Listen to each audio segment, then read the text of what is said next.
बदतमीज बहू। सभ्यता से भरपूर शास्त्री परिवार की इकलौती बेटी मोहिनी को बचपन में ही पढ़ाई के लिए विदेश भेज देते हैं, जहां से वो सालों बाद ग्रेजुएशन पूरी करके इंडिया वापस आती है, जो अब संस्कार, सभ्यता, संस्कृति जैसी चीजों से कोसों दूर होती है। एक सुबह मोहिनी शॉर्ट ड्रेस पहने, कानों में हेडफोन लगाए जोर जोर से इंग्लिश गाने गाती हुई घर में घूम रही होती है। सुबह सुबह भगवान का नाम लेते हैं, राक्षसों की तरह चिल्लाते नहीं।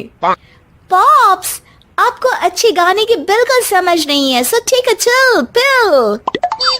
अरे मोहिनी, पापा से ऐसे बात करते हैं क्या? सारी तमीज भूल गई हो। ओह मॉम प्लीज, इतनी बड़ी भी कोई बात नहीं हुई, सो डोंट ओवर रिएक्ट। ऐसे ही दिन बीतते हैं जिसमें मोहिनी के तौर तरीके, रहने और बात करने का ढंग उसकी मम्मी पापा को परेशान करने लगता है।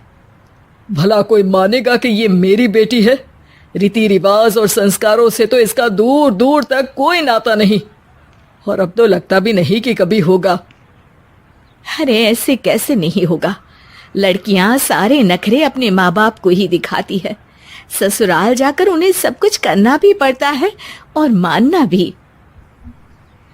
पत्नी की बात शास्त्री जी समझ जाते हैं और कुछ ही दिनों में अपने से भी ज्यादा धार्मिक परिवार में निखिल के साथ मोहिनी का रिश्ता पक्का कर देते हैं। रिश्ता तो पक्का कर दिया, पर यहाँ मोहिनी को कैसे मनाएंगे? शादी ब्याह के मामले में आटे में नमक जितना झूठ तो चलता है जी।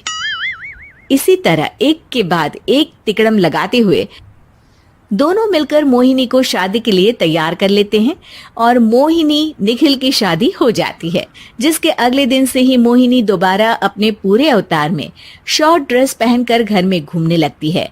बहू को ऐसे देख सास की आंखें फटी की फटी रह जाती हैं।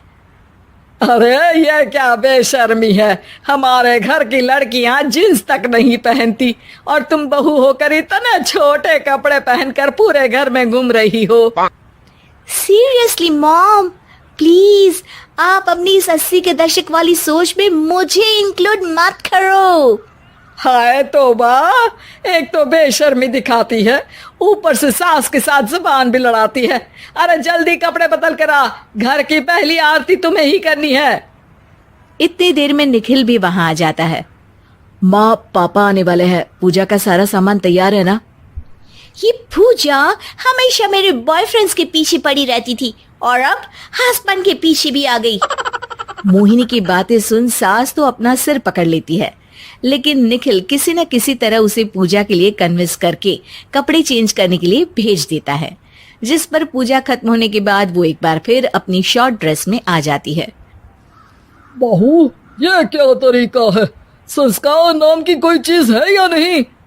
नहीं ससुर जी, संस्कार मेरा दूसरा बॉयफ्रेंड था, अब तो मेरा उससे कोई कांटेक्ट नहीं है। मोहिनी का जवाब सुन के ससुर तो भगवान नाम जपते वहां से चले जाते हैं, लेकिन सास बहू के बीच कहासुनी फिर शुरू हो जाती है, जिसे इग्नोर करते हुए मोहिनी घर से बाहर चली जाती है और देर रात घर वापस आती है।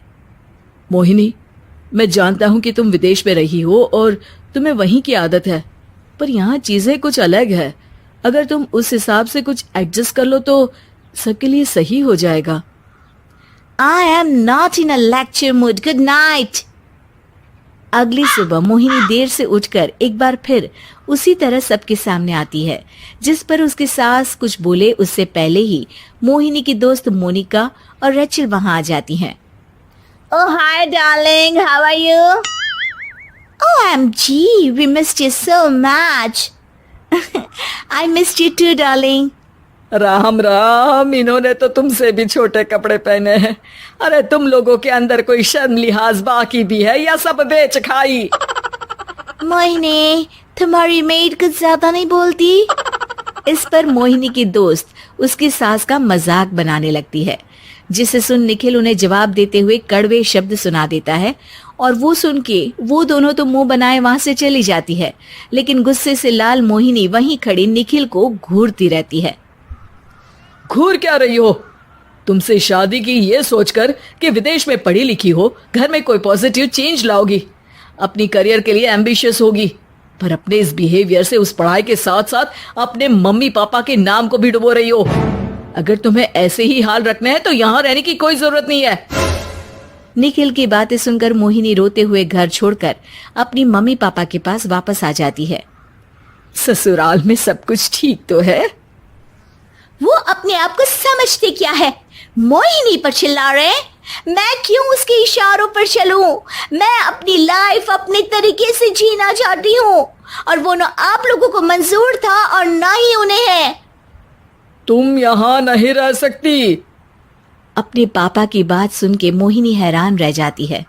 हाँ, तुमने बिल्कुल सही सुना। अगर तुम्हें अपने इस घमंड, बेशर्मी और बदतमीजी में ही जीना है तो तुम यहाँ भी नहीं रह सकती।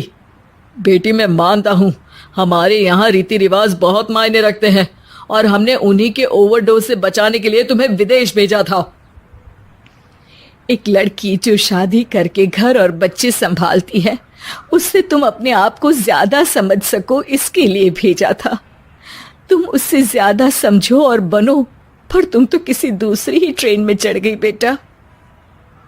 उसके मम्मी पापा बहुत देर तक मोहिनी को सारी बातें समझाते हैं, जिन्हें सुनकर मोहिनी को अपनी गलती का एहसास होता है।